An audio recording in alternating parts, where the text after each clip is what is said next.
Birds of a feather flock together. You run around with losers, you will end up a loser. Unconsciously. Unconsciously, you will pick up their ways, you'll pick up their habits, you'll pick up, most importantly, their attitude about life. If you're around cynical, negative people all the time, you will become cynical and negative. So you got to watch yourself. Many of us are living out the lives of other people, living out their conclusions, living out of their consciousness. The other thing is that you begin to looking at your life and looking at what it is that you want to achieve. Another crucial thing that you must do is align yourself with powerful people. Align yourself with people that can encourage you, people that can empower you, people that you can learn from, people that you can grow from. That's very important. See, if you have people around you that can contribute to your growth. When I wanted to become a speaker, I joined the National Speakers Association. I wanted to be around the Dr. Norman Vincent Peales, the Zig Ziglars, the Dwayne Dyers. I wanted to be around people that were doing what I wanted to do. I wanted to learn from them. And you want to do that too. You want to align yourself with people who think like you, people who dream like you, people who want more out of life, people that are stretching and searching and seeking some higher ground in life. As opposed to the majority of people. Somebody said, always strive to get on top in life because it's the bottom that's overcrowded. And so you don't want to be on the bottom. See, it's easy to be on the bottom. It doesn't take any effort to be a loser. It doesn't take any motivation, any drive in order to stay down there on a low level. But it calls on everything in you, ladies and gentlemen. You have to harness your will to say, I'm going to challenge myself. Sometimes I have to pull myself out of bed and say, come on, Les. Things I know I should do, I don't do. Things I shouldn't do, I do. I found that the biggest enemy you have to deal with is yourself. There's an old African proverb that says, if there's no enemy within, the enemy outside can do us no harm. You begin to look toward making this your decade, as you begin to look toward making your life different, as you begin to look at yourself, you've got to redefine yourself. Who are you right now? And who must you become in order to create what you want? What has to change about you? What is it that you're doing right now that would be a liability for you? As you begin to look toward the future and take inventory of yourself, what is it about you right now that you've got to leave this behind because this no longer fits? Looking at where you want to go and the kind of person that you must become, the kind of standards that you have for you, what is it that you must do differently? It makes sense unless you change your pattern, unless you change the way you're thinking, unless you change your behavior, you're going to continue to produce the results in your life. See, all of us are winners, but some of us are producing results that we don't want. And so all you have to do is look at your game plan, look at your strategy. How is it that you have been being? What is it that you've been doing to produce this? So you're the director, you're the producer, you're writing the script, you're the star of your life. And as you begin to look at your life, you can decide whether or not it's a smash or whether or not it's a flop. That's in your hands. Look at your life, look at where you want to go. Don't worry about your circumstances. Don't worry about your age. I have a friend who's up in age, over 70, and she wanted to build a multi-million-dollar complex. The name is Dr. Johnny Coleman. Lenders and bankers say, you can't do that, you're too old. She ignored them. That building now stands, ladies and gentlemen, a multi-million-dollar structure. But there are a lot of people who would have listened to that.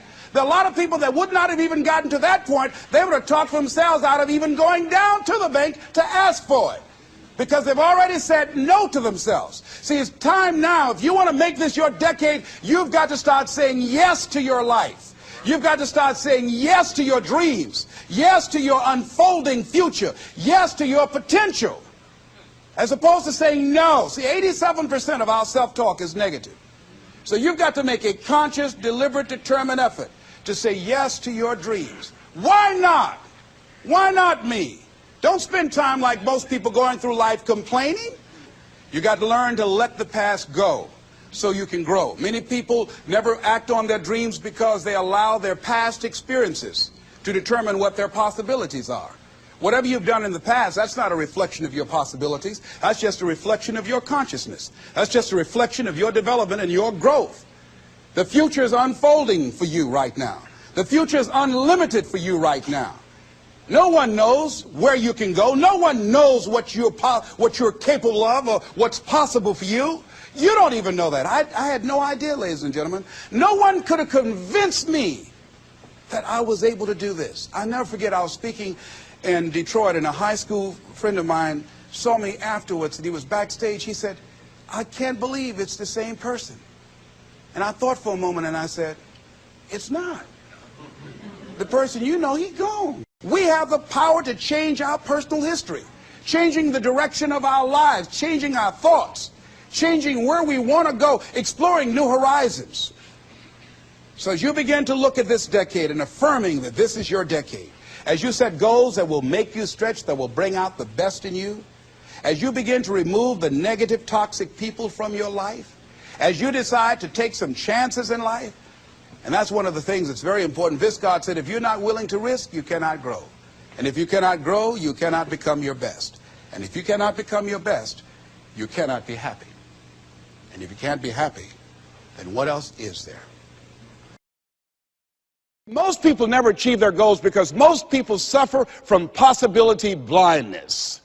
They look around trying to think about the things that they don't have. Robert Roots, a young man who wrote a book about success principles of the three little pigs, he said, it's not what you don't have, it's what you think you need that keeps you from being successful or happy in life.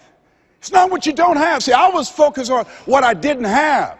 I don't have a college degree, don't have any credentials, never worked for a major corporation. I was focused on the negative things. It said, negative things are the things that you see when you're not focused on your goal. What do you come with? What is it? A friend of mine, Dexter Yeager, said, when the dream is big enough, the odds don't matter. I'm reminded of a great man when I was reading Time magazine talking about some of the great minds of the last century. They didn't mention his name, Dr. Howard Thurman, one of the mentors of Dr. Martin Luther King Jr., and also an advisor to Mahatma Gandhi and Albert Schweitzer. And he said, the ideal situation for a man or woman to die is to have family members standing around their bed praying with them as they cross over. But imagine, if you will, being on your deathbed and standing around your bed, the dreams given to you by life, the ideas that you never acted on, the talents, the gifts, the abilities that you never used. And there they are, standing around your bed, looking at you with large, angry eyes, saying, we came to you, and only you could have given us life. And now we must die with you forever. And the question is, if you died this very moment, what will die with you? What dreams, what ideas, what talents, what leadership potential, what greatness that you showed up to bring, that you allowed fear or procrastination to hold you back? Perhaps that's why Henry David Thoreau wrote the words, oh God, to reach the point of death, only to realize that you've never lived, only to realize that you've never scraped the surface of your potential. When you don't have a true appreciation and acceptance for who you are, and you allow yourself to be immobilized by fear, what happens in the process is that you begin to abuse yourself. You begin to sabotage your life, you begin to sabotage your dreams, you begin to unconsciously work against yourself. You become your own worst enemy. So what do you do about that? Well, you begin to realize that your dream and your gifts have so much meaning and so much value for you till your hunger for them will begin to push you past the fear. Your hunger to have them will give you a special drive. As you work on yourself, as you begin to acknowledge your true identity, the true power that you have, the true capacity you have to bring about change, the miracle working power that you have within yourself to do the things that you want to do. When you take them on, I'm reminded of a man who, this gentleman was doing a special study of a special tribe in Africa, headhunters. And he had difficulty in developing a relationship with these tribesmen because of the fact that he had fear. He had fear they were going to take his head. So he worked there for a long time with no effort, no progress in developing a relationship and rapport and being able to achieve a level of trust. So finally one night while he was in bed, he was thinking about it. I said, what is it that you came here to do? What is your life work as a missionary? He said, I wanted to study these tribesmen. So what's the worst thing that they can do to you? Kill you. And he just decided, hey, this is what I came here to do. I know that there's some risk involved, and I'm going to do it, come what may. He said, I'm not going to be afraid anymore. He went back the next day, and he started doing the work and trying to talk to and interview many of the members of this tribe. And they began to respond to him. They threw out the welcome mat to him. And years later, when people came to see what his progress was, they asked him, how were you able to do this? How did you convert the relationship from being hostile to that of being positive? And he said something I think has value for all of us. He said, when life can no longer threaten you with death, he said, what else is there? And the majority of the fears that we have are not life or death fears. They're not those kind of fears. But through our imagination, we blow them out of proportion, and we give them more power than they actually have or deserve, and we permit them to govern our lives. We permit them to determine how far we can stretch out on our dreams and discovering our stuff.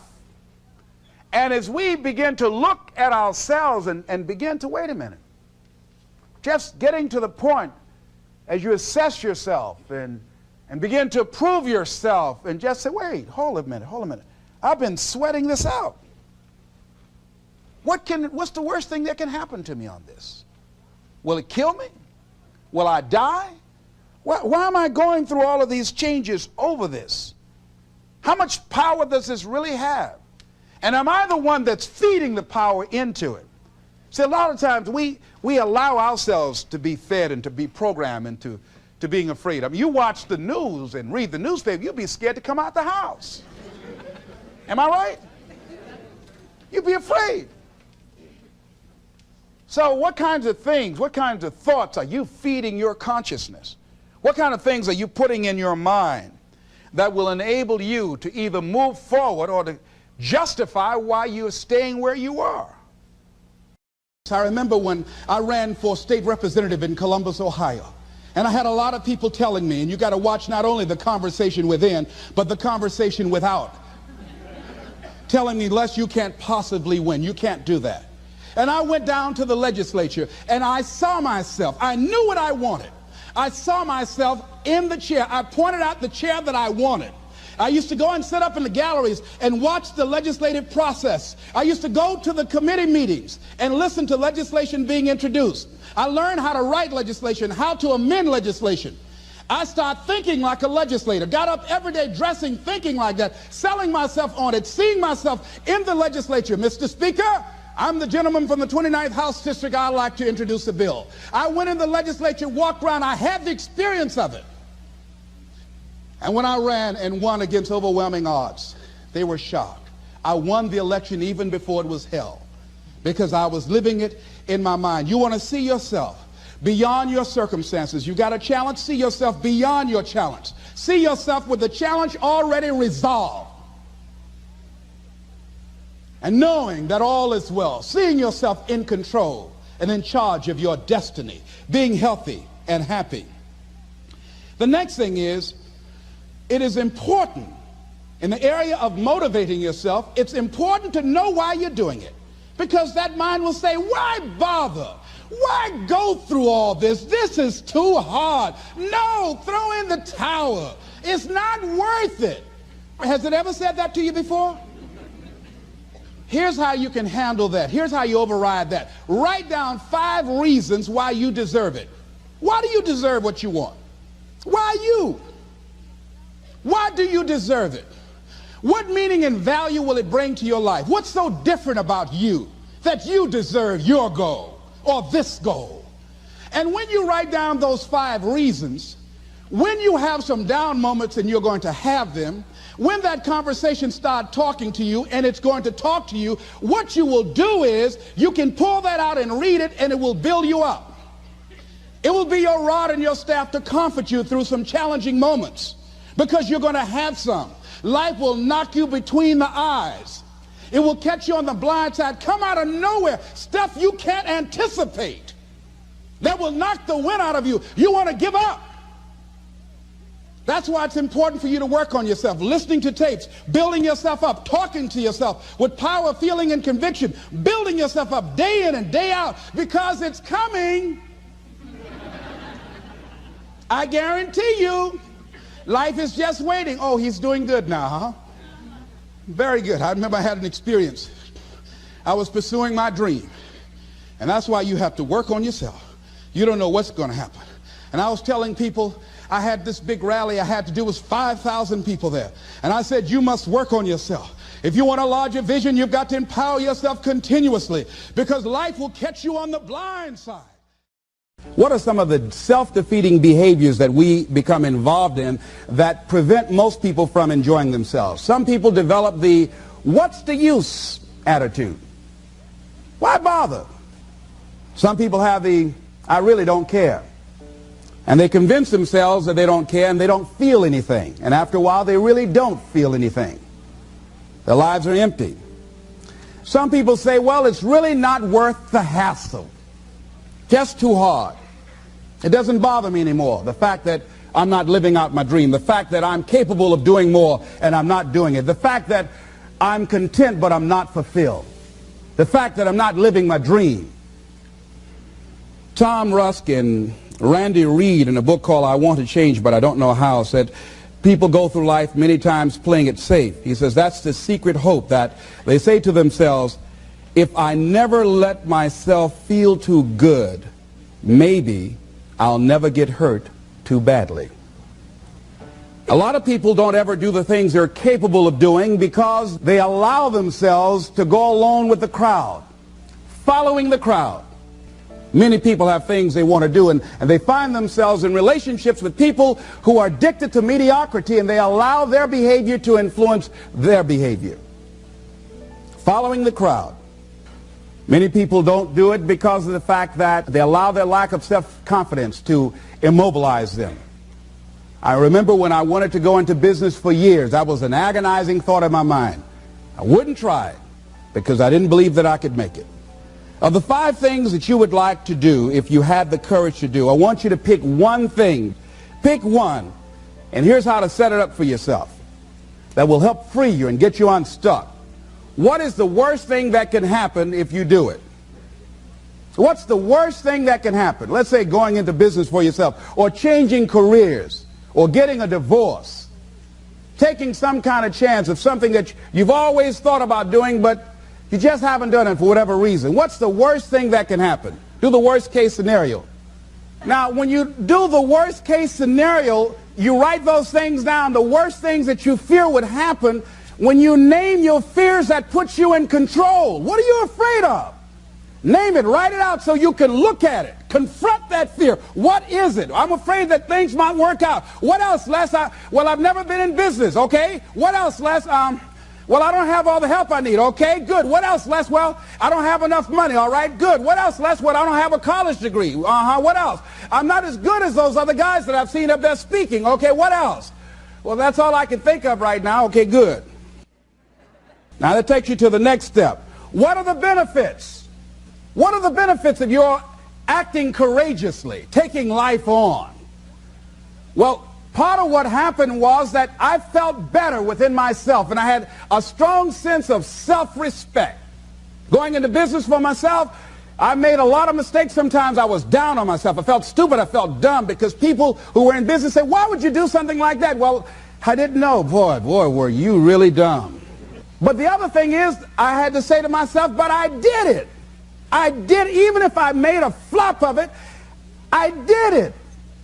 I took the chance. I took the leap. What are the benefits of your acting courageously? Whatever it is that you've identified. Write the benefits down. And then focus on them. Focus on the benefits. Not on the liabilities. Not on your fears. Focus on the benefits. That which you hold in consciousness tends to manifest itself. Think about how good you feel. Think about the level of increased self-respect, the sense of self-worth that you'll feel. How good you'll feel getting up in the morning, looking yourself in the mirror. because you're taking life on. The other thing is acknowledge your fears and then go into action. This book is called Feel the Fear and Do It Anyway. That's it. See, I believe anybody who's ever done anything, who's ever taken a chance, doesn't mean that they are not afraid. Courageous does not mean being the absence of fear. I think that being courageous is willing to do it because that's what you feel, and you're going to do it anyhow, regardless. So you're not going to be immobilized by your fears or your doubts. You admit, okay, I'm scared to death. Now, okay, what is it that I must choose to do? Go ahead and experience that fear, but don't let that fear immobilize you. In what you've done with your life thus far, is it giving you what you want? Is it giving you what you want? When you look toward the future, when you look at all that's going on out here, is there some place within yourself you say, hey, I know I need to be out there in that arena. I know I can do more than what I've been doing. I know there's some great music that I have within me that I haven't brought out here yet. Is that something that you begin to look at within yourself? See, I say if you look at your life, and if you're not getting what you want, you owe it to yourself to do something differently. If you're on a job, 85% they say of Americans go to jobs that they're unhappy. If you're doing something 8 hours a day that you don't like, it's not giving you what you want, it's not giving you a strong feeling of satisfaction and fulfillment, you're miserable, you hate to go there, you're depressed just thinking about it, you sing the "Thank God It's Friday" song every week, it's giving you headaches just thinking about it on Sunday afternoon after the football game goes off. If that's what it is, you owe it to yourself to start strategically working to change directions. See, but you know what most people will do? Most people will resist change. Most people will fight change as if change would be worse than what they're experiencing. When you're working on a dream, at some point in time, a transition takes place. And the transition is what you are becoming in pursuit of the dream.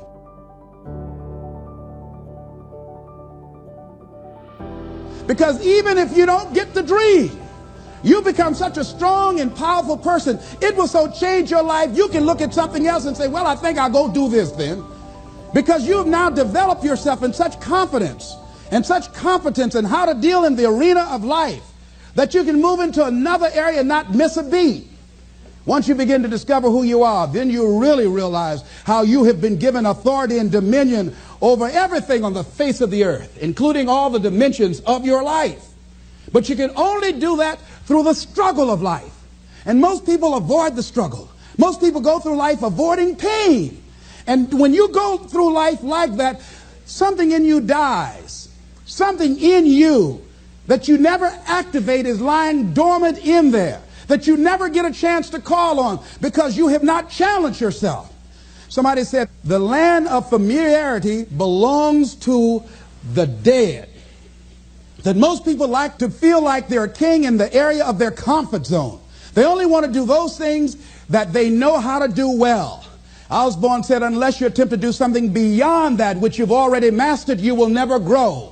So if you want to begin to grow, you've got to put something out here that you can't reach easily, that has got to make you stretch, got to make you jump for it, got to make you get back a little bit and dig in so that you can take a leap for it. And maybe you jump up there and you miss it and you skin your knees and you come back again and you bust your lip next time. But you keep on, and through that process, you learn how to leap higher. You start challenging yourself to dig deeper, and then you discover some things about you that you don't know right now. Some talents that you have in you that you didn't know that you can do. I started out just talking to kids, and now I'm speaking at corporations. Now I'm traveling.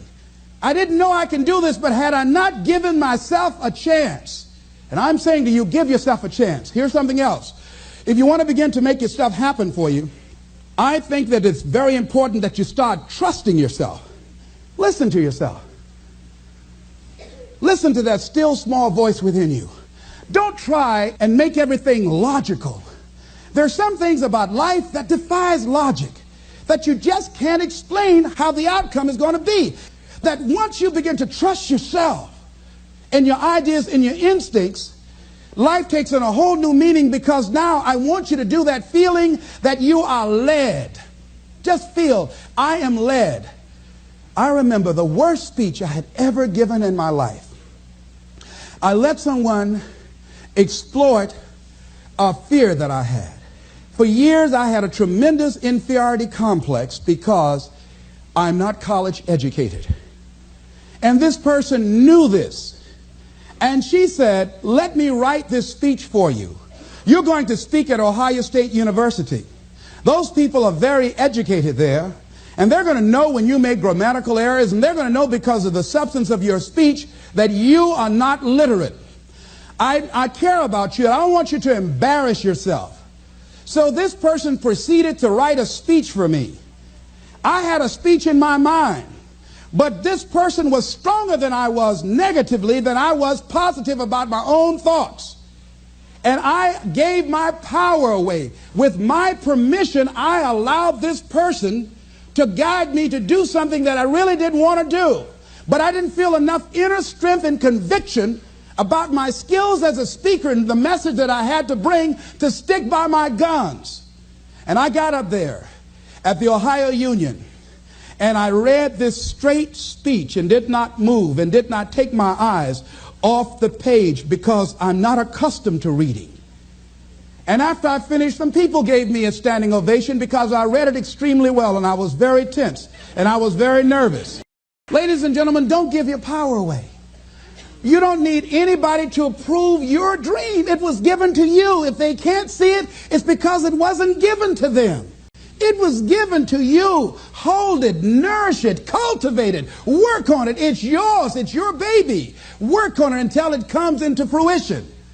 I gave away my power, and I said, I'm not going to do that no more. Here's something else for those who make it today. Do what you know is right. Treat people like you want to be treated. Don't try and take any shortcuts. Don't try and cheat. Pay your dues up front. I believe, ladies and gentlemen, what goes around comes around. You can pay now, or you will pay double later. So do the right thing. There might be a tendency sometimes, because of the negative part of our consciousness and our own programming, for us to want to say, well, I'll just do it this time. It won't matter. Won't nobody know. Ladies and gentlemen, everything matters. And you know you're somebody. You know.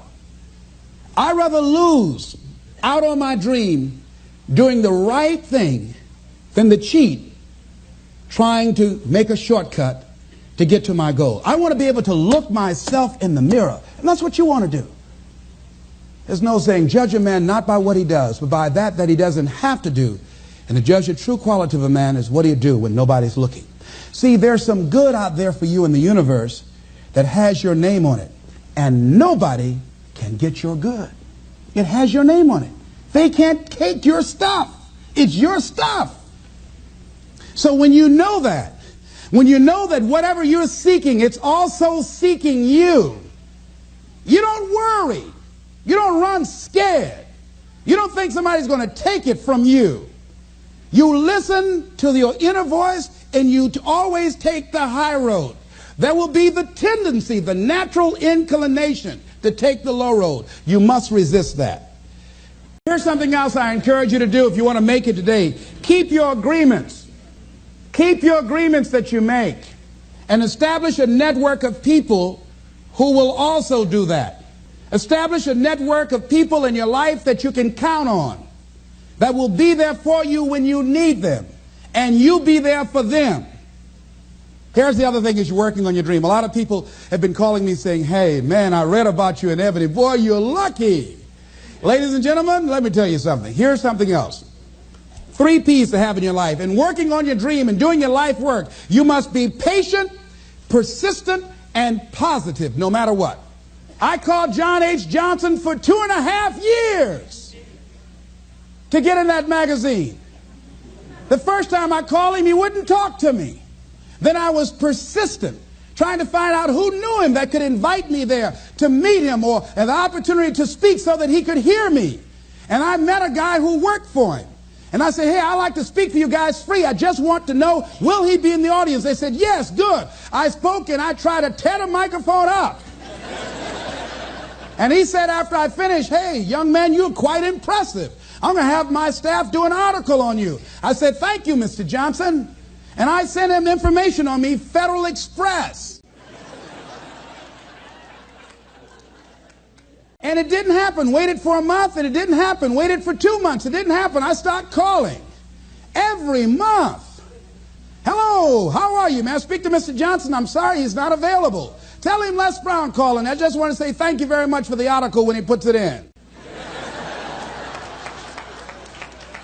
I kept on doing it, kept on calling, sending new articles, sending new information on me, kept on upgrading the information on me. Sending him thank you letters. Thank you, Mr. Johnson. I was always positive. I could have gotten negative saying, where did you lie to me? Why you don't tell me you're going to put me in the magazine and you didn't do it? I could have got an attitude. Be positive no matter what. Because when you are negative, ladies and gentlemen, you're sending out negative energy and you're blocking your good. So don't send out any negative energy. Don't take it personal. I didn't care what he thought of me, or the staff, that I was a nuisance to them. They get paid to deal with people like me. See, a lot of people have an idea or a dream and they give up on it. No, don't do that. Work your dream until it gets hot. See, most things don't happen as soon as we think they should happen. The messenger of misery might drop in on you and say hello. Murphy's Law might come by and thump you on the head. Any number of things can happen to interrupt your flow. It's okay. Don't take it personal. Just acknowledge what's going on. It's called life. And keep on working on your dream. Continue to keep on knocking, because this is your life. This is what you love. This is your passion. Step back. Don't judge it. If you judge it, judge not yet, lest ye be judged. Why? Because when you judge it, you invest emotion in it, and that emotion could be anger, and guess what? That hurts you. That doesn't hurt anybody else.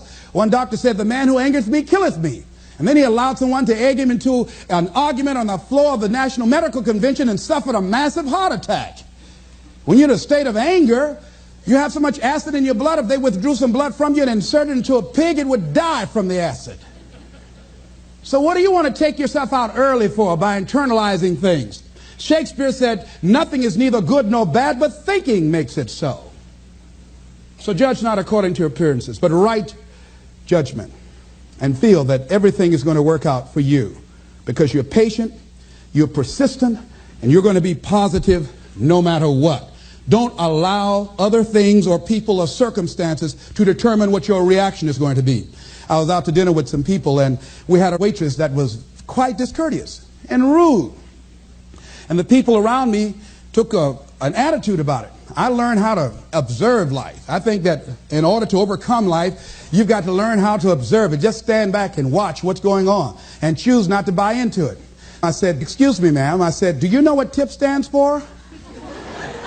She said, no. I said, TIP stands for to ensure promptness. We've been sitting here a long time. I want to give you $5 up front to ensure a prompt meal. Would you assist me? She gave me the biggest smile and said, oh, of course I will. And I said, by the way, I'm not with these people. I'm going to be sitting at another table. Please put my meal over there. Serve them by themselves. See, I don't want to make anybody angry who goes behind closed doors to prepare my food. Oh, no. So don't allow people to determine how you are going to respond to them or circumstances. Learn to look at it. A friend of mine, Tom Perkins, handsome, articulate man in his mid-50s. He had a tremendous business, and at the height of his success, someone was killed in his business. He was sued and lost $750,000. Lost his business, lost his family, lost his home, everything. He was devastated, ladies and gentlemen. He started living in his car. He would wash up in a McDonald's across from Howard University on Georgia Avenue in Washington, D.C. He said, Les, I was so depressed. He said, I had everything, and then one day I lost it all. He said, I didn't want to live anymore. He got some sleeping pills, and he took over 35 sleeping pills, and he laid down, folded his hands across his chest, and he said he went to sleep to die.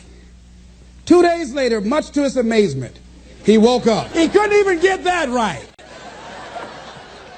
I said, what happened then, Tom? He said, an incredible thing happened. He said he was laying there for a moment. He said, and a voice said to him inside his mind, it wasn't your life to take. That was one thing. He said, since that day, when I get any major challenges, I don't take it on myself personally. I feel that I've got somebody with me. He said, I'll never leave you nor forsake you. He said, hey, I said, God, you got to handle this for me. This is too much for me. He said, I don't sweat the challenges of life. Repeat out to me, please. Don't sweat the small stuff. Don't sweat the small stuff. Because it's all small stuff.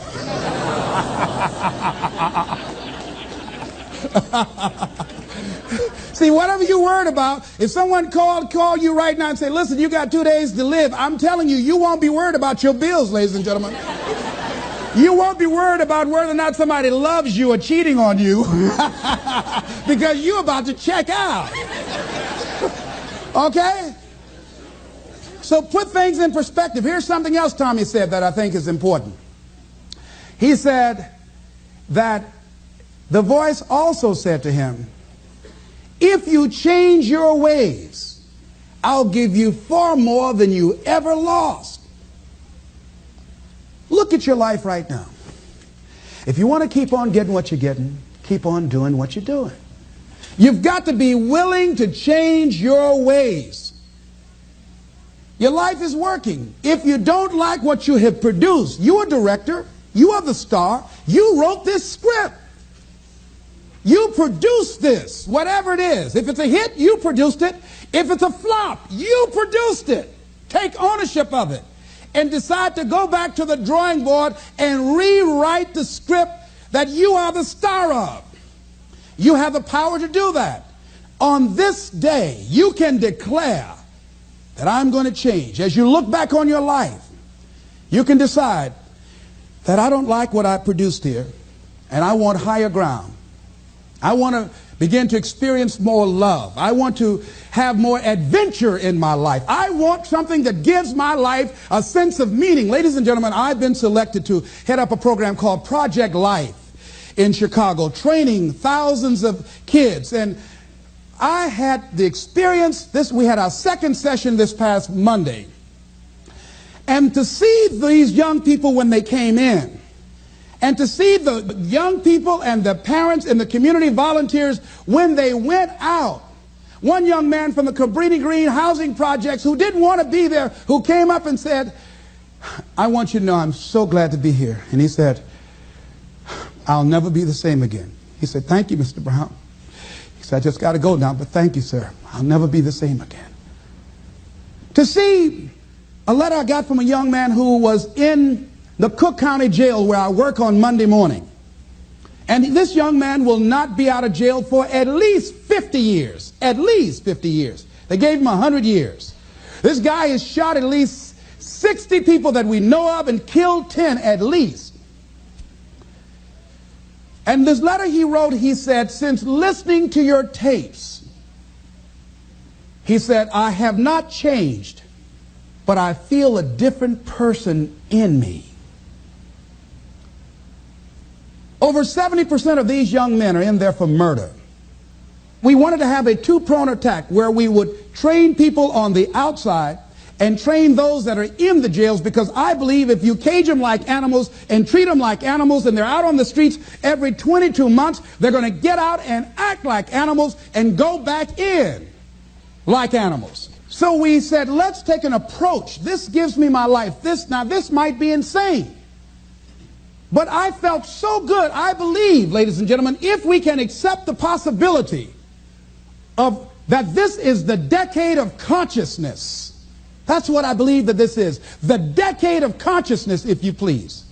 A time where we can begin to create in folks' minds the idea, the possibility that we can create a more humane society, the possibility that we can create more love, communication, and understanding in relationships, the possibility that we can create the kind of respect for diversity and difference in our multicultural society, the possibility that we can begin to develop the mindset to bring out the best in people, to encourage them to achieve their greatness and support them in their dreams, that if we can, in this decade of consciousness, to begin to see and envision that happening, and that we all can play a role, that we were born for such a time as this, that we showed up for this, that we survived 1 out of 9 million sperms, and we have been chosen for this great work.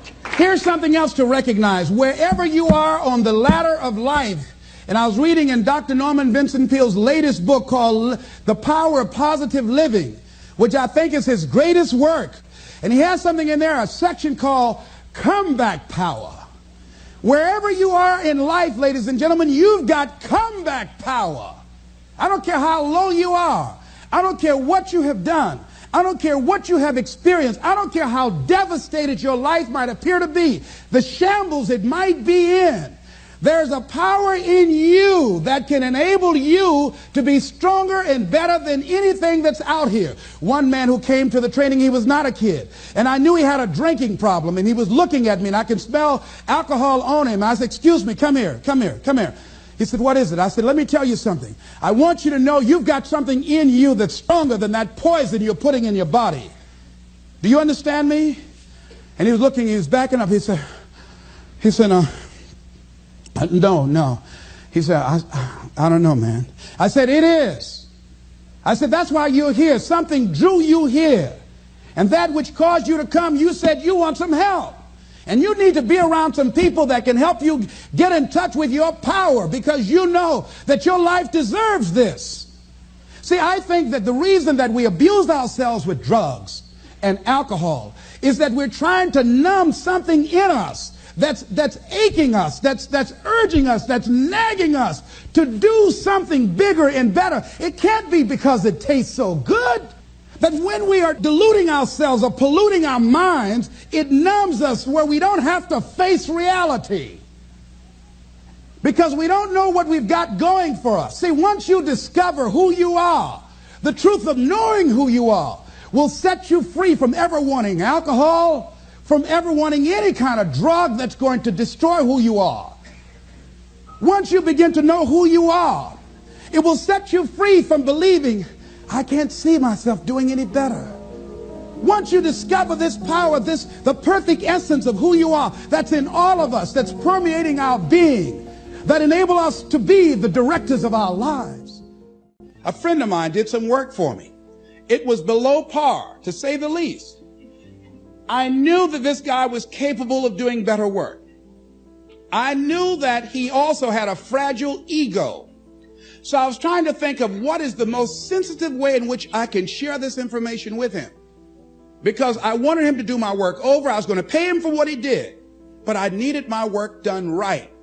But I was afraid that I would hurt his feelings. I was very, very meticulous in how I approached him. And I said, let me share this with you. You know I care about you, and that you're a very talented and gifted person. And you and I both know that what you have given me is not a true reflection of your talents and abilities. And I'm saying, let's go back in the studio and do this again. And he said to me, I'm going to forget you ever said that. I was wiped out. He never spoke to me again. Now, when you decide to act, you're going to have some people like that. We're no longer friends. I lost sleep over that, ladies and gentlemen. I said, I can't believe that. I remember sitting up one night looking at the phone. I said, I gotta call him. He said, no. Then I said, no, forget that. I called, man, look here, we've been knowing each other too long to allow this to come between us. He said, don't call me anymore, and hung up. And then I wanted to think about what can I do to make it up to him? And then something came to me, Les, what do you have to prove? See, many things we don't do is because of the fact we want people to like us. There's some necessary losses in life. When you decide acting in your best interest, you're going to lose some friends. Everybody's not going to approve of you. There's some people that won't like you. Who do you think you are? You're arrogant. What do you think you can do? You think you can get away with that? You're selfish. Thanks, I got that. It's my life. And so what I'm saying to you is that as you begin to look out on your life, this is challenging. This is not easy acting. So what are the things that we can begin to do to harness our will? Number one, you've got to bring it out and look at it. You've got to take the power out of it. You've got to expose it to the truth. And the truth is that it has no power over you. So write down something you want to act on, but for some reason that you've been holding back, and look at it. The next thing is, ask yourself the question, is it helping you to continue to put it off? If it's an asset for you to continue to procrastinate, then continue to do that. But if it's a liability for you, if it's causing you some mental and some emotional challenges, or perhaps a financial problem, look at that. Examine that for what it is. Next step, ask yourself, what's blocking you? What's preventing you from acting? Why don't you have the courage to handle that? Why won't you face that? What are you running away from? What kind of avoidance behavior are you engaged in?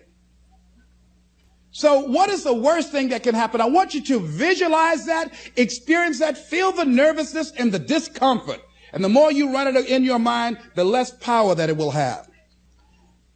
When we look out on our lives, you ask the question, what are you going to do? Look at, as you think about this that you know you need to handle, what are you going to do? And then write down 3 strong reasons on why you know you must take action. And be explicit and descriptive in your reasons, because your reasons have power. Your reasons will drive you. When you have doubt, when your faith becomes weak, your reasons will fortify your faith. When you have an inner conversation, say, no, don't do that. Your reasons will become your rod and your staff to comfort you, to take you through those challenging moments. So write down your reasons. And what you will find, that when you decide to act, when you decide to take life on, and let me warn you, it can be painful, it will be uncomfortable, and that's where the growth is. When you're uncomfortable, when you're stretching out, when you're taking life by the collar, you're going to get thrown to the ground again and again and again. But when you have determination, and you know that what you're doing is right, it gives you your life, it gives a special meaning and power to you, you will have some power from on high. You will discover some things about yourself that will begin to electrify your personality. You'll begin to discover some things about you that you don't know you've got. Some people wish they could do better, but some people expect to do better. Where are you on that? Let's look at what are the things we can do to increase our self-approval, our self-appreciation, our self-acceptance. Here's number 1, love yourself. Make caring for you the highest priority in your life. Take care of you. Look out for what truly satisfies you. We're not taught to love ourselves. We're not taught to look out for ourselves. We're not taught to take care of ourselves, to become sensitive to our wants, to our needs, our desires. So make a conscious effort. Make you number 1 priority. Your peace of mind. Your health is more important than your family and any and everybody. Because if you don't have peace of mind, if you don't have your health, you can't serve anybody. Don't neglect yourself. A lot of us, and particularly ladies, have been groomed to be sacrificial lambs, putting their dreams on the back burner in deference to their children's dreams or their husband's dreams or their family's dreams, and forget about themselves, and then become resentful and angry and bitter. So start taking care of yourself, looking out for you. Develop a health plan. Your health is all you got. So start taking care of you. Eating nutritious meals, willing to exercise your body, taking care of this body, loving yourself. So do some good stuff for yourself on purpose. Take some time out for you. I have some good things I do for me. One of the things I enjoy that I do, I take spiritual baths. My assistant introduced me to someone called Sister Sarah, who gave me my first spiritual bath. I never heard of this before. She told me about it. And I said, come on, Regina, spiritual bath. And Sue, my secretary's husband, named Larry, he said, a spiritual bath for $50, I'll give you a spiritual shower. But I play soft music. I've taped some of my favorite music. I burn a candle, and I have different oils that I put in the tub of hot water, and I have flowers that I picked, and I saw Coming to America, with Eddie Murphy. They were sprinkling little flowers on the ground. So it gives me a feeling of royalty. So I sprinkle these flowers in the water, and I soak. I like doing that. And I soak, and sometimes I read or just relax and enjoy the music and just cool out. That's my time for me. Put the answering service on. I just block out some time for me. I'm into meditation. I've been working and exercising now. Just doing some things for me, taking care of myself mentally, emotionally, and spiritually, and physically. You can't develop and manifest your greatness. You can't be a high achiever if you don't feel good. You don't take care of yourself. So I'm taking care of me. And then you know what? It takes the edge off your life. It helps you to manage things rather than allowing them to manage you. Gives you more personal power to deal with stuff. Take care of you. Now here's something else I suggest for you. Become aware of what your needs are and develop compassion toward yourself despite your human defects. Develop compassion for yourself despite your human defects. You will never be perfect. Hello. You will never be perfect. You're human. You've made a lot of mistakes.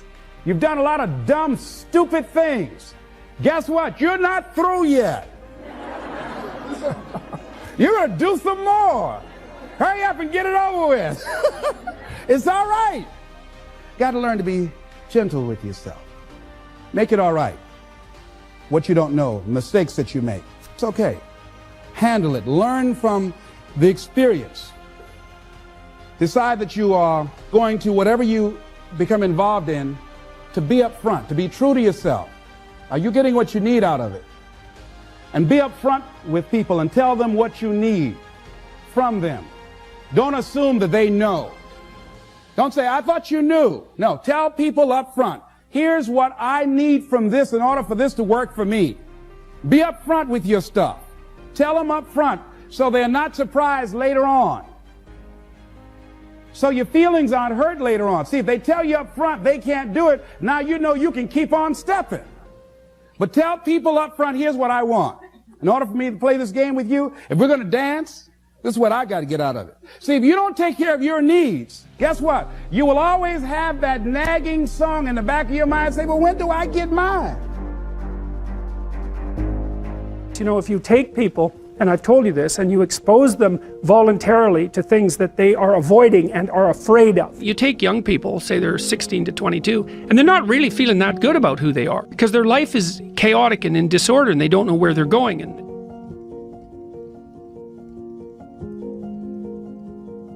if you take people, and I've told you this, and you expose them voluntarily to things that they are avoiding and are afraid of, that they know they need to overcome in order to meet their goals, their self-defined goals.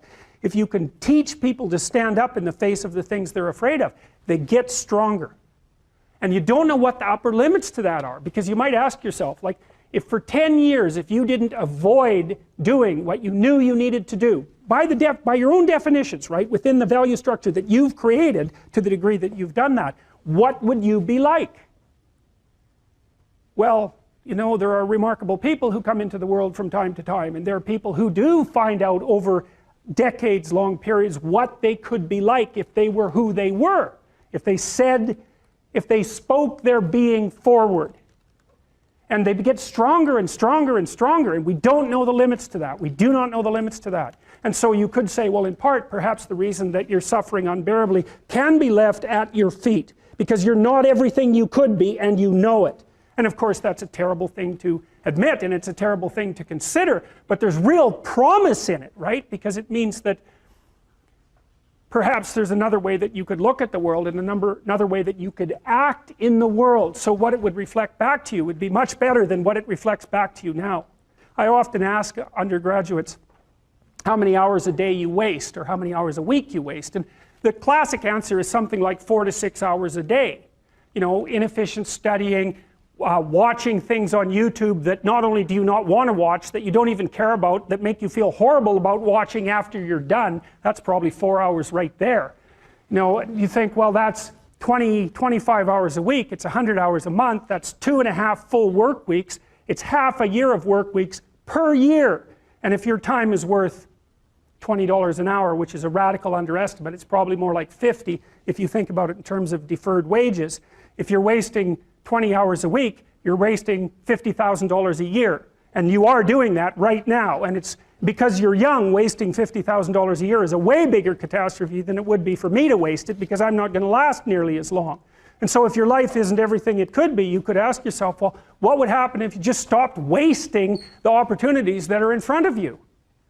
You'd be who knows how much more efficient. 10 times more efficient. 20 times more efficient. That's the Pareto distribution. You have no idea how efficient people get. It's off the charts. Well, and if we all got our act together collectively and stopped making things worse, because that's another thing people do all the time, not only do they not do what they should to make things better, they actively attempt to make things worse because they're spiteful or resentful or arrogant or deceitful or homicidal or genocidal or all of those things all bundled together in an absolutely pathological package. If people stopped really trying just to make things worse, we have no idea how much better they would get just because of that. One of the things psychologists have done for the last 20 years, especially the social psychologists, is push this idea of self-esteem. You should feel good about yourself. And I think, why would you tell someone 20 that? It's like, you should feel good about who you are. It's like, no, you shouldn't. Why should you feel good about who you are? It's like, you should feel good about who you could be. I'm not saying that people shouldn't have confidence, but like often you take young people, say they're 16 to 22, and they're not really feeling that good about who they are because their life is chaotic and in disorder and they don't know where they're going and they don't know which way is up. But the thing is, it has to be stated with precision. It's like, you should treat yourself as if you're valuable, especially in potential. But you should concentrate on who you should become, especially if you're young. And so let's say you're miserable and nihilistic and chaotic and depressed and all of that now, and you have your reasons, you know, terrible parenting, abuse, all of those things. It's like, well, you should feel good about yourself. It's like, no, it's not the right message. Is that it's more like you should understand how much potential there is within you to set that straight. And then you should do everything you can to manifest that in the world, and it will set it straight. And that's better than self-esteem. It's like, you're in a crooked, horrible position. Okay, fine. There's a lot of suffering and pain associated with that. Yeah, you can't just feel good about that because it's not good. But you can do something about it. You can genuinely do something about it. And I think all the evidence suggests that that's the case. So I'm telling young people, look, no matter how bad your situation is, I'm not going to pretend it's okay. It's not okay. It's tragic, tainted with malevolence. And some people really get hurt by malevolent people, like, you know, terribly hurt. Sometimes they never recover. It's really awful. But there's more to you than you think. And if you stand up and face it with a positive, with a noble vision, with discipline and intent, you can go far farther to overcoming it than you can imagine. And that's the principle upon which you should predicate your behavior. And I think that one of the things that's really nice about being a clinical psychologist is that this isn't just guesswork. Like, one of the things, we know two things in clinical psychology. One is truthful conversations redeem people. Because if you come to a clinical psychologist whose worth is salt, you have a truthful conversation. The conversation is, well, here's what's wrong with my life, and here's what caused it. You know, maybe it takes a year to have that conversation, and both of the participants are doing everything they can to lay it out properly. Here's how it might be fixed. Here's what a beneficial future might look like. And so it's a completely honest conversation if it's working well. And all that's happening in the conversation is that the two people involved are trying to make things better. That's the goal. Let's see if we can have a conversation that will make things better. Okay, so we know that works. It does make things better. And then another thing we know is that, well, let's say there's a bunch of things that you're afraid of that are in your way. So you have some vision about who you want to be. Maybe you have to, you know, you want to be successful in your career, so you have to learn to talk in front of a group. It's like, okay, well, you're afraid of that. It's like, no wonder you don't want to be humiliated. So, okay, so what do we do about that? Well, maybe we first get you to speak in front of one person and then 3 people, you know, for 5 minutes and then for 10 minutes. Like, graduated exposure to what you're afraid of, voluntary graduated exposure to what you're afraid of, is curative. And that's true. It works. The documentation is in. It's how people learn. So to tell people that if you confront the world forthrightly, if you speak the truth, and you expose yourself courageously to those things that you're afraid of, that your life will improve, and so will the life of people around you. Like, as far as I'm concerned, that's as close to undeniable fact as we've got. And it also dovetails nicely with the underlying archetypal stories, the heroic stories. It's like, go out there, find the dragon, confront it.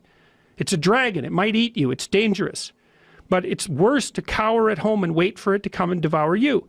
Go out there, confront it, get the gold, share it with the community. It's like, yeah, it's the oldest story of mankind. What could you do to improve yourself? Well, let's step one step backwards. The first question might be, why should you even bother improving yourself? And I think the answer to that is something like, so you don't suffer any more stupidly than you have to.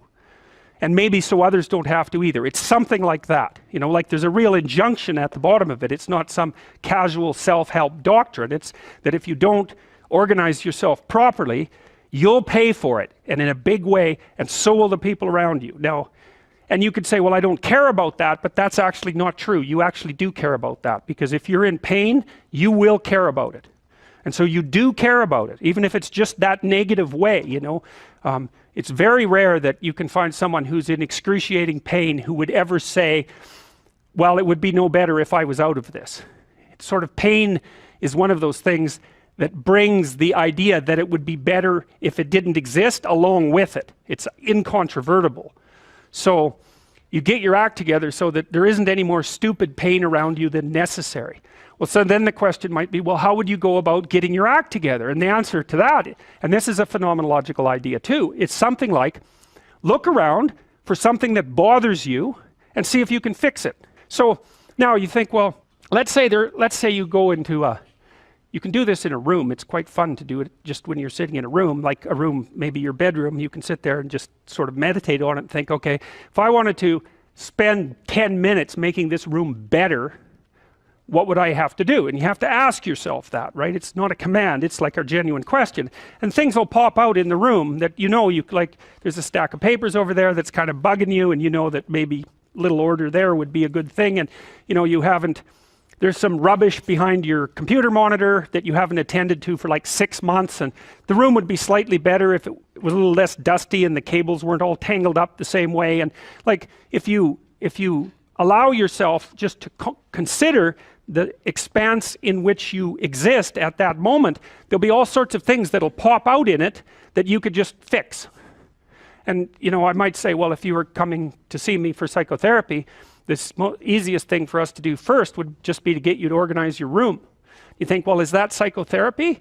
And the answer is, well, it depends on how you conceive the limits of your being. And I would say, start where you can start. You know, if something announces itself to you, which is a strange way of thinking about it, as in need of repair, that you could repair, then hey, fix it. You fix 100 things like that, your life will be a lot different. Now, I often tell people too, fix the things you repeat every day, because people tend to think of those as trivial, right? You get up, you brush your teeth, you have your breakfast, you know, you have your routines that you go through every day. Well, those probably constitute 50% of your life. And people think, well, they're mundane, I don't need to pay attention to them. It's like, no, that's exactly wrong. The things you do every day, those are the most important things you do. Hands down. All you have to do is do the arithmetic.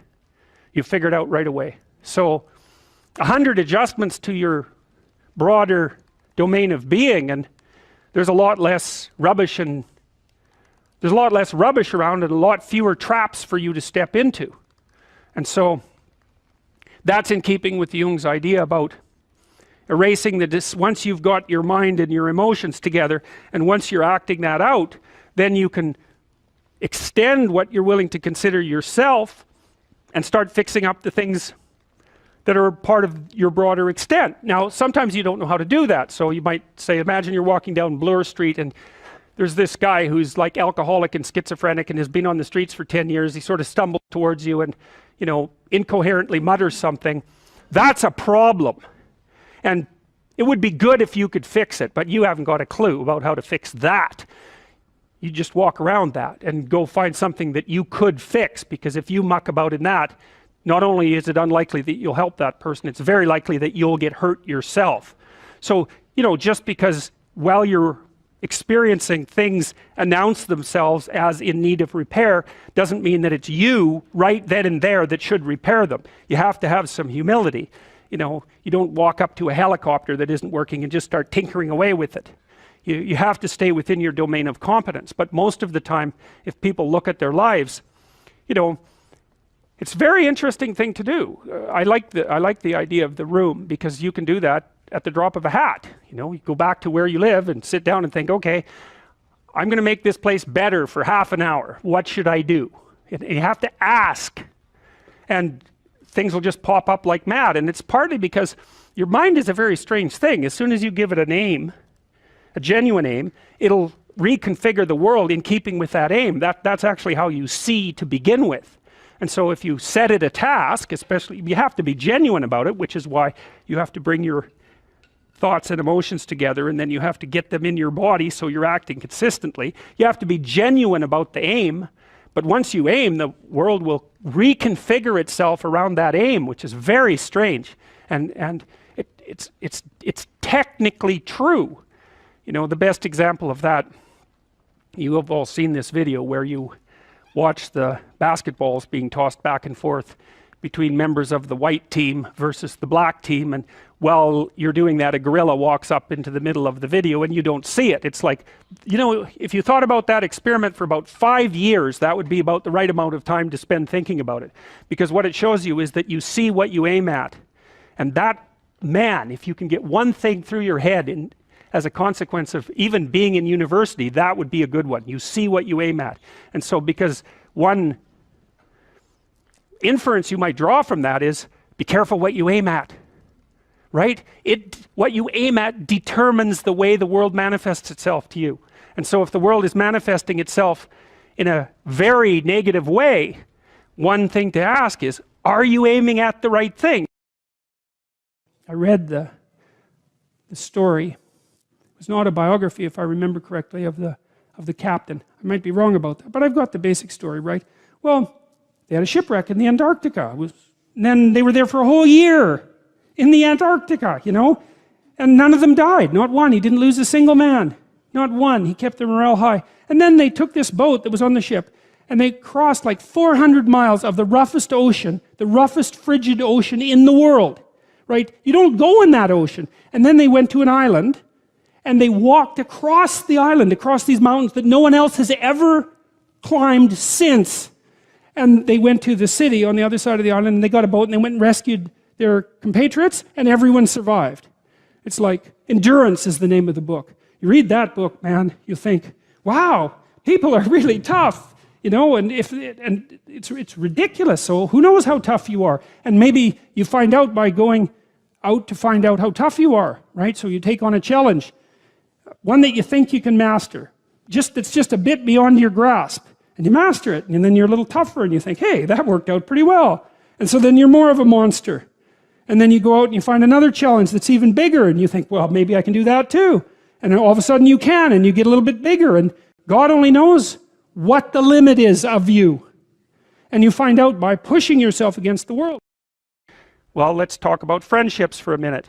Here's how you know if someone's your friend.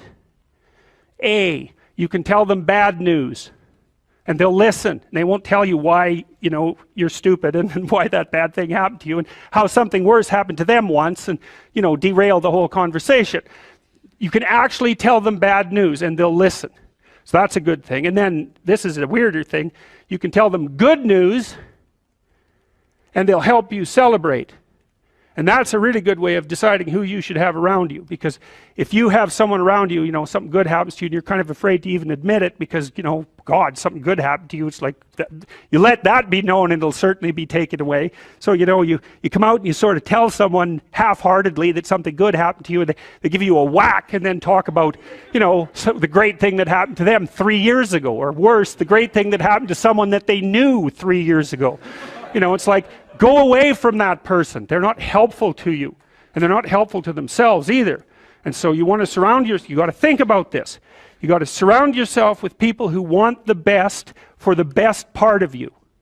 You can hang around with weasels and losers that are trying to pull you down to justify the fact that they're spiraling downhill as well. And you know, the upside of that is you don't have to have any responsibility, and you can all whine about how wretched life is, you know, so that's pretty attractive. But I would say it's also a bad medium to long-term plan. And so it's acceptable and desirable to try to surround yourself with people who are facilitating your development. You know, and you might say, well, I've got people around, I know them well, you know, they're not doing that well, and they don't fit into that category. It's like, what's your point? What are you going to do with them exactly? If they'll listen and cooperate with you and move towards a better future, great.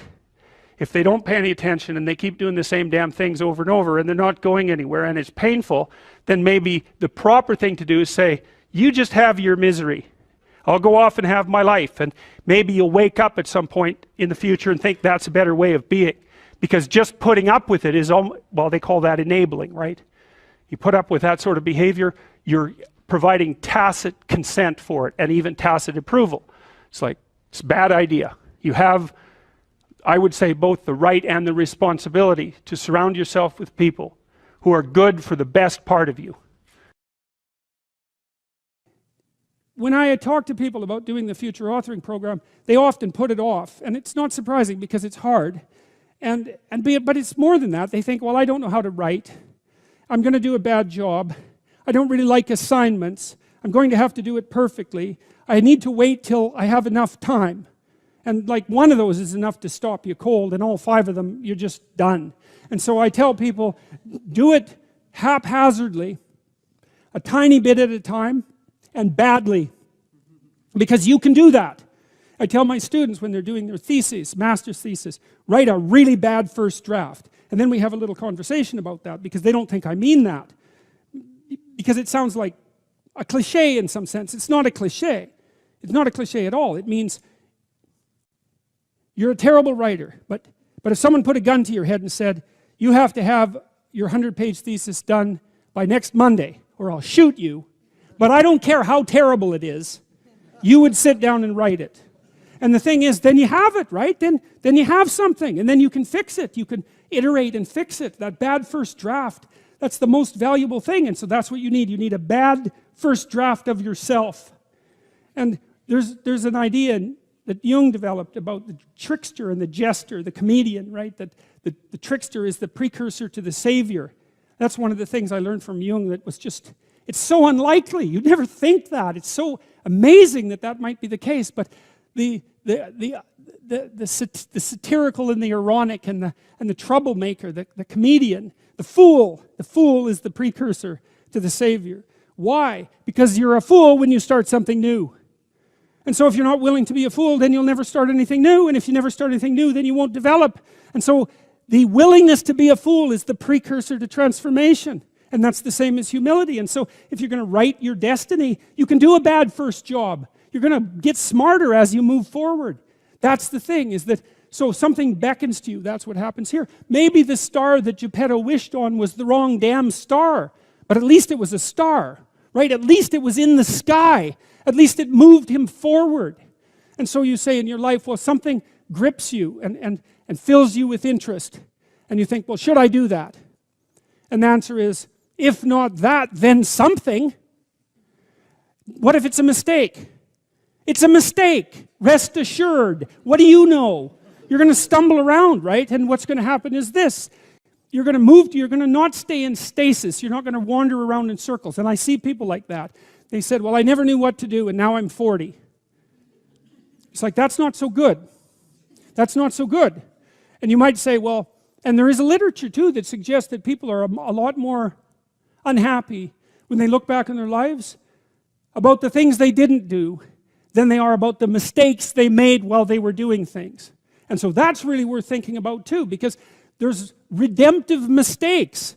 And a redemptive mistake would be a mistake that you make when you go out and try to do something. You know, you think, okay, I'm going to try to do this.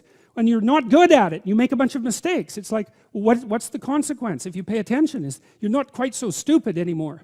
That's the thing, is you've been informed by the results of your errors. And so what happens is you follow the beacon, you follow the light, and you're blind, so you don't know where the light is. It's dimly apprehended only, and you're afraid to follow it. But you decide to take some stumbling steps towards it. And as you take stumbling steps towards it, you become illuminated and enlightened and informed because of the nature of your experience, because you're pushing yourself beyond where you are, and you're going into the country that you have not yet been in, and you learn something. And so what happens then is the star moves. You move 10 feet towards it, and you think, no, that's not right. I didn't get it right. It isn't there. It's actually there. And so then you see it somewhere else, and you shift yourself slightly, and you move forward. And that's what happens, is that you continue as you change. The thing that guides you forward moves, right? It's like God in the desert in Egypt, the pillar of light that you're following. It's moving. It's not a permanent thing. You move towards it, it moves away. It guides you forward. And so you say, well, is what I'm aiming at paradise itself? And the answer to that is no, because what do you know? You couldn't see paradise if it was right in front of you, but you might get a glimmer of it. And so you move towards it, and you grow. And then the next time you open your eyes, you see a little bit more clearly. And that's what happens, is that just happens over and over, right? It keeps moving. And so you move like this. But the thing that's so cool is that all those zigs and zags, you say, and each of those zags and zigs is a catastrophe. I hit a wall, my God, and then I had to die a little bit, and I barely got back up. It's a phoenix transformation at each turn, and it's painful. But the thing is that even though you've traveled 20 miles, let's say, on that road, and you've only moved 3 miles forward, you've moved 3 miles forward instead of falling backwards, because that's the thing too, is that if you stand still, you fall backwards. You cannot stand still, because the world moves away from you if you stand still. And there's no stasis, there's only backwards. And so if you're not moving forwards, then you're moving backwards. And that's more of the underlying truth of the Matthew principle. To those who have everything, more will be given. From those who have nothing, everything will be taken. It's a warning. Do not stay in one place. Well, as you zig and zag, maybe the cataclysm of each transformation starts to lessen. There's not so much of you that has to die with every mistake. And maybe you end up oriented at least reasonably properly. And if you were sensible, that would have been your trip. But it wasn't, right? It's that. And perhaps it's a lot worse than that. Perhaps there's no shortage of backtracking. But it doesn't matter, because as you stumble forward, you illuminate and inform yourself. And perhaps that's partly because the world is made of information. And if you encounter it and tangle with it, then it informs you. And then you become informed. And then you're information. And then you're ready. Well, you should be afraid of taking risks and pursuing something meaningful. But you should be more afraid of staying where you are if it's making you miserable. It's like the first thing you want to do is dispense with the idea that you get to have any permanent security outside of your ability to contend and adapt. It's the same issue with children. It's like you're paying a price by sitting there being miserable. And you might say, well, the devil I know is better than the one I don't. It's like, don't be so sure of that. The clock is ticking. And if you're miserable in your job now and you change nothing, in 5 years you'll be much more miserable and you'll be a lot older. Now, I'm not talking about what makes you happy. It's a luxury to pursue what makes you happy. It's a moral obligation to pursue what you find meaningful. And that doesn't mean it's easy. It might require sacrifice. If you need to change your job too, let's say you have a family and children and a mortgage, you have responsibilities. You've already picked up those responsibilities. You don't just get to walk away scot-free and say, well, I don't like my job, I quit. That's no strategy. But what you might have to do is you think, well, this job is killing my soul. All right, so what do I have to do about that? Well, I have to look for another job. Well, no one wants to hire me. It's like, okay, maybe you need to educate yourself more. Maybe you need to update your curriculum vitae, your resume. Maybe you need to overcome your fear of being interviewed.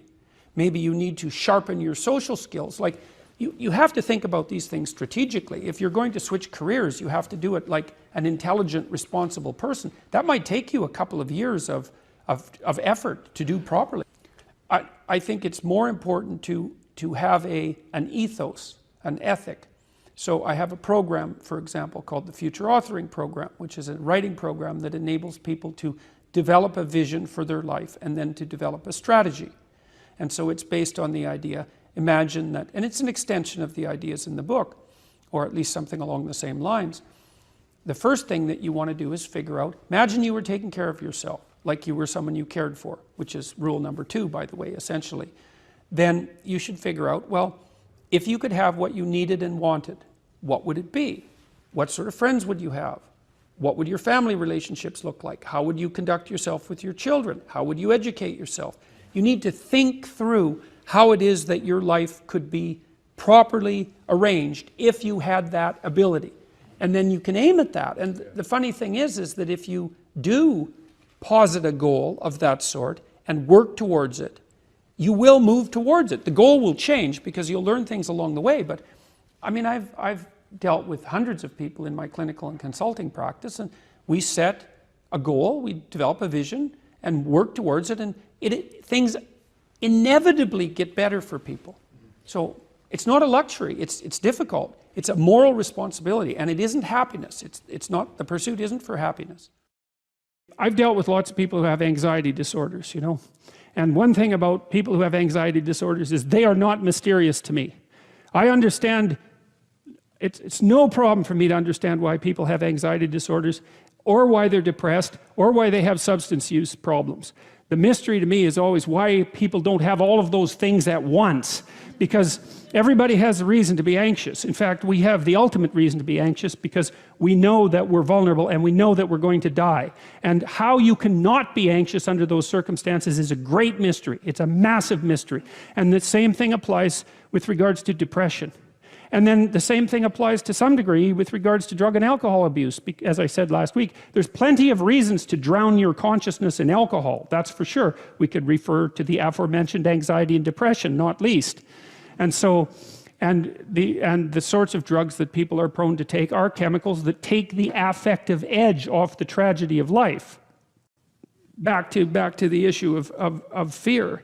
Abraham is self-conscious, that's what this commentary says, but the thing is he moves forward despite that. He's self-conscious and he knows the danger, but he moves forward despite that. And that's actually the appropriate response in the face of actual non-naive understanding of what constitutes life. Like if you're naive and you move forward, it's like, well, what the hell do you know? You know, there's no courage in naivety because you don't know what there is to stop you. You don't know what dangers you might apprehend. But to be aware of what it is that your problem is, so to be alert existentially, let's say, or to be fully self-conscious means that you're perfectly aware of your limitations and how you might be hurt. And then to make the decision to move forward into the unknown and the land of the stranger. Anyways, I would say that's one of the secrets to a good life. The clinical literature on this is very, very, very clear. What you do with people who are afraid, and to some degree depressed, but certainly anxious, is you lay out what they're anxious about, first of all, in detail. What is it that you're afraid of? What might happen? And then you decompose it into small problems, hypothetically manageable problems, and then you have the person expose themselves to the thing that they're afraid of, and what happens isn't that they get less afraid. That isn't what the clinical literature indicates exactly. What happens instead is they get braver. And that's not the same thing, right? Because if you get less afraid, it's like, well, the world isn't as dangerous as I thought it was, you know, silly me. If you get braver, that's not what happens. What happens is, yeah, the damn world's just as dangerous as I thought, or maybe it's even more dangerous than I thought, but it turns out that there's something in me that responds to taking that on as a voluntary challenge and grows and thrives as a consequence. And there's no doubt about this. Even the psychophysiological findings are quite clear. If you impose a stressor on two groups of people, and on one group the stressor is imposed involuntarily, and on the other group the stressor is picked up voluntarily, the people who pick up the stressor voluntarily use a whole different psychophysiological system to deal with it. They use the system that's associated with approach and challenge, and not the system that's associated with defensive aggression and withdrawal. And the system that is associated with challenge is much more associated with positive emotion and much less associated with negative emotion. It's also much less hard on you, because the defensive posturing system, the prey animal system, man, when that thing kicks in, it's all systems are go for you, you know. The gas is pushed down to the pedals pushed down to the metal, and the brakes are on. You're using future resources that you could be storing for future time right now in the present to ready yourself for emergency. So there's nothing simple or trivial at all about the idea of being called to move forthrightly forward into the strange and the unknown. And there's a real adventure that's associated with that, right? So that's an exciting thing, which is part of the reason why people travel. And then also to see yourself as the sort of creature that can do that, is willing to do that on a habitual basis, is also the right kind of tonic for, I hate this word, for your self-esteem. You know, because the self-esteem has nothing to do with feeling good about yourself. As I already mentioned, there isn't necessarily a reason why a priori you should just feel good about yourself. But if you can view yourself acting in a courageous and forthright manner, and encountering the world and trying to improve your lot, and taking risks, you know, in a non-naive way, well, then you have something that you can comfort yourself with at night when you're wondering what the whole damn point of your futile and miserable life. And that's necessary, because it's often the case that you wake up at 4 in the morning, or at least sometimes the case that you wake up at 4 in the morning when things haven't been going that well, and wonder just what the hell the point is of your futile and miserable life. You have to have something real to set against that. It can't be just rationalizations about how, you know, you're a valuable person among others, even though that's true. That's not good enough. You need something that's more realistic to set against that. And observing courage in yourself is definitely one of the things that can help you sleep soundly at night when things are destabilized a little bit around you. Do you have problems in your life that you're not addressing that you could solve? And the answer is yes. And it's an easy thing to figure out. You sit on your bed one morning and say, okay, there's some things that need to be done that I don't want to do, that I could do, that would make things better by the end of the day. What are they? Right? There are things that are within your grasp that you could fix. Fix them. And you'll learn, because it's harder than it looks. Fix them, and you'll learn how to fix things. And then something else will beckon as another problem that you could fix. You know, you all have your problems. What does that mean? Like, there's an infinite number of problems in the world. Some of them happen to be yours. Why is that? I don't know exactly. But you have your problems. Great. Solve them. You know, one of the things I learned as a therapist, every therapist has to learn this, is because one of the things you wonder when you're first starting to be a clinician is, how do you not take the catastrophes of your clients home with you? And the answer to that is because it's immoral to. They're not your problems. They're their problems. Like, they're their life.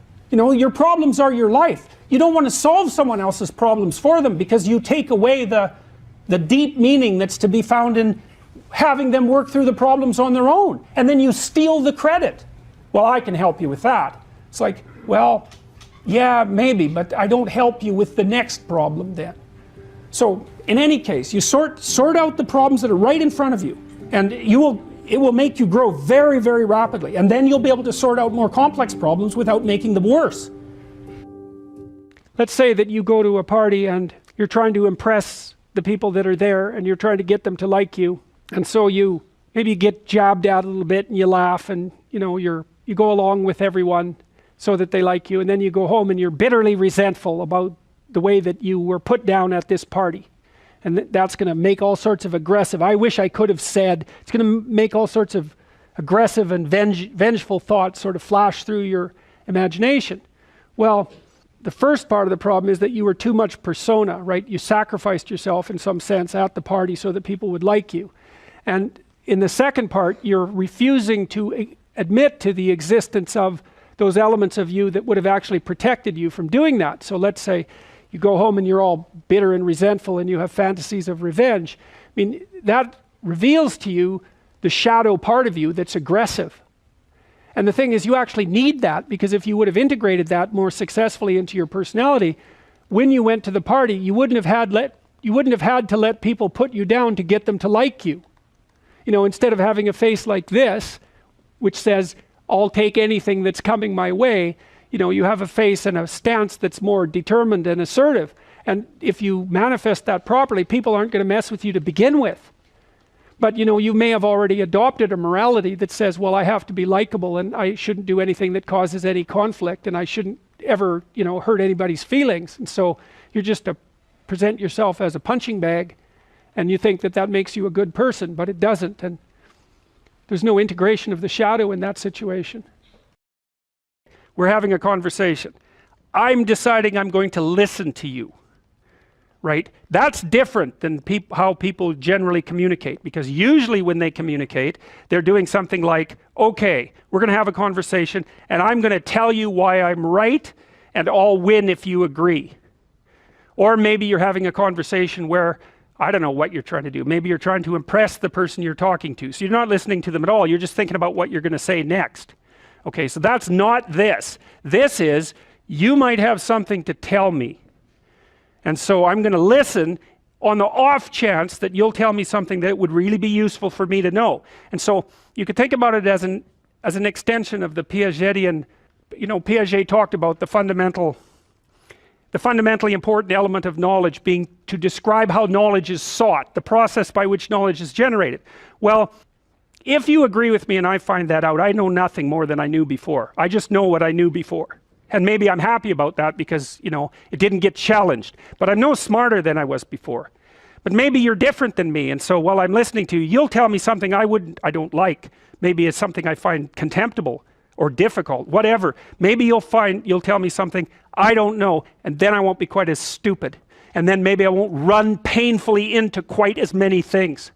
And that's a really useful thing to know, especially if you live with someone and you're trying to make long-term peace with them, is they're not the same as you.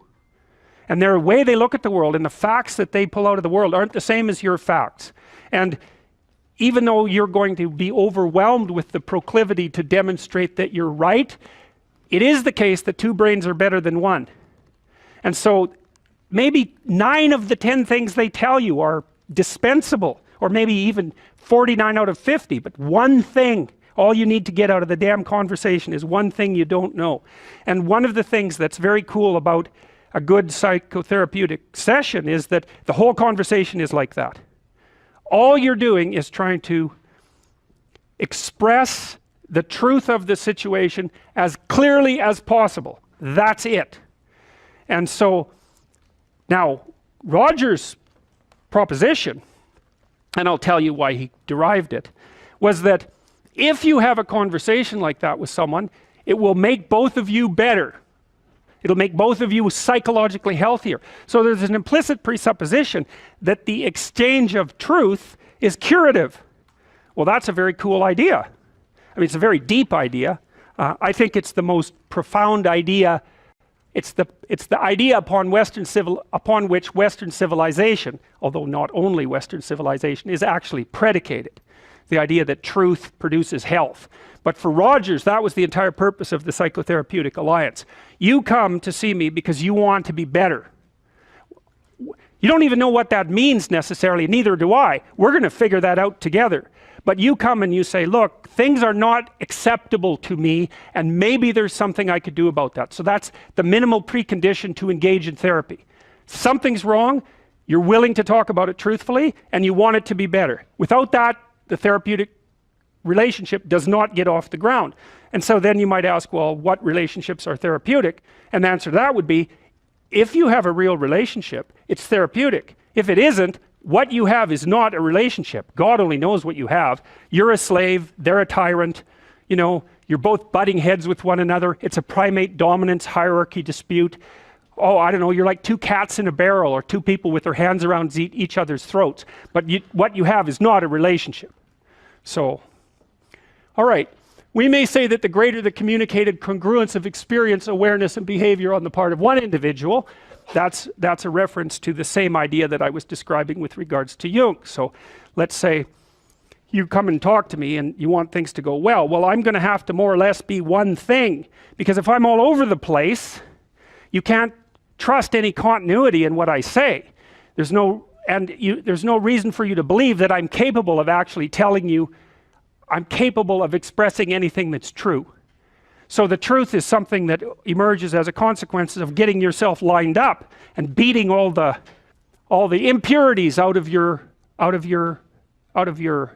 soul, for lack of a better word. You have to be integrated for that to happen, and you do that at least in part by wanting to tell the truth. The more the ensuing relationship will involve a tendency towards reciprocal communication with the same qualities. So one of the things, I've been quite influenced by Rogers, one of the things I try to do in my therapeutic sessions is first of all to listen, to really listen. And then while I listen, I watch, and while I'm listening, things will happen in my head. You know, maybe I'll get a little image of something, or I'll get a thought or a question will emerge, and then I'll just tell the person what that is. But it's sort of directionless, you know, it's not like I have a goal, except that we're trying to make things better. I'm on the side of the person, I'm on the side of the part of the person that wants things to be better, not worse. And so then those parts of us have a dialogue, and the consequence of that dialogue is that certain things take place, and then I'll just tell the person what happened.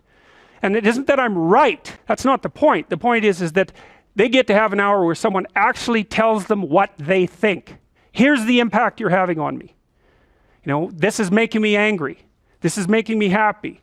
This is really interesting. This reminds me of something that you said an hour ago that I don't quite understand. And the whole point is not for either person to make the proposition or convince the other that their position is correct, but merely to have an exchange of experience about how things are set up. And it's extraordinarily useful for people, because it's often difficult for anyone to find anyone to talk to that will actually listen.